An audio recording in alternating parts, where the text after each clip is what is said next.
Good morning. Today I'm going to tell you a story about some palm leaves and a donkey, and it's all part of the Easter story.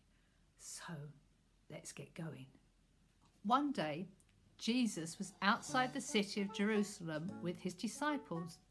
He was preparing to enter the city in a very special way.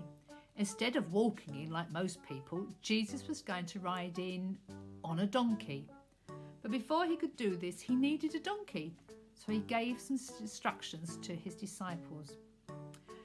Go to the village ahead of you, Jesus told his disciples, and at once you will find a donkey tied there. The donkey will have her foal beside her. Untie the donkey and bring it to me. One of the disciples was bothered by this. What if the owner asks us what we're doing, taking his donkey without even asking? How will we explain ourselves? Just tell the owner that the Lord needs the donkey, and he will understand, replied Jesus. So the disciples went into the village, and sure enough, there was a donkey with its foal beside it. Disciples started to untie the donkey when suddenly the owner appeared. Oi, he shouted, what do you think you're doing? The Lord needs it, explained the disciple. Oh, that's all right then, said the man. He already knew how wonderful Jesus was, so he was very pleased to be able to give his donkey away. He smiled as he watched the two disciples lead the animal away down the street. It was such a privilege to be able to give something to Jesus. Now, there's two special things about the donkey.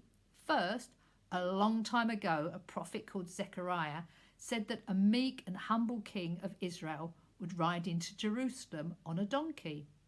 And secondly, the donkey had never been ridden, but when Jesus sat on it, it didn't buck or jump or try to shake him off. It was fine. Soon the whole city was gathering to watch Jesus. Some people wondered who he was, but others already knew. He is a prophet from Nazareth, they said. Many people cut branches off palm trees and waved them about, while others threw sheets and clothes and more palm leaves on the road, and others clapped their hands and shouted. But not everyone was happy about what Jesus was doing. Some of the priests and leaders started to grumble. That man is not a king, they complained. How dare these people shout praises to him? Hosanna, shouted the people. Hosanna to God in the highest. Long live the Messiah who comes in the name of the Lord. Hail to you, King of Israel. Jesus rode right through the gate and then on up the street towards the huge and beautiful Jewish temple. It was where many people came to worship God and pray to confess their sins. This was the heart of the whole Jewish nation, and Jesus also called it his Father's house.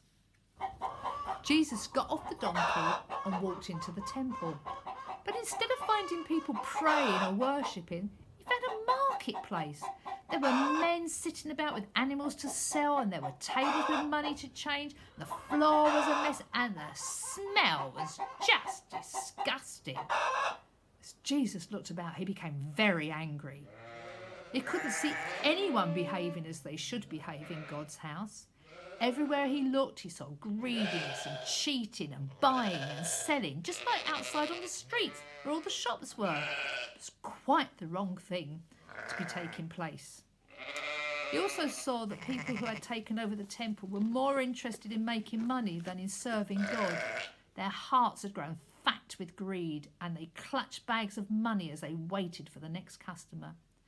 At last, Jesus could take no more of this insult.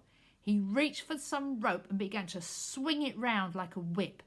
He ran towards the greedy people and began to turn their tables over and chase their animals out of the temple.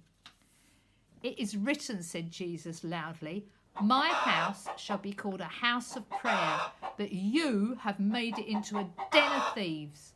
The dust flew, pots broke, animals ran here and there as Jesus swung the rope about. But not one person dared to argue with Jesus because everyone knew he was right.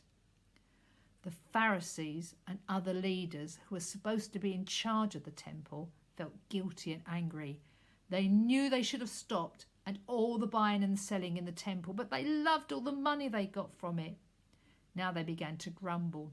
"We must kill this man," they said to each other. So that's the story of Jesus coming into Jerusalem, riding on the donkey, and what he did when he got to the temple. But he really upset some very important people, and we'll find out what happened to him next week. Okay, bye.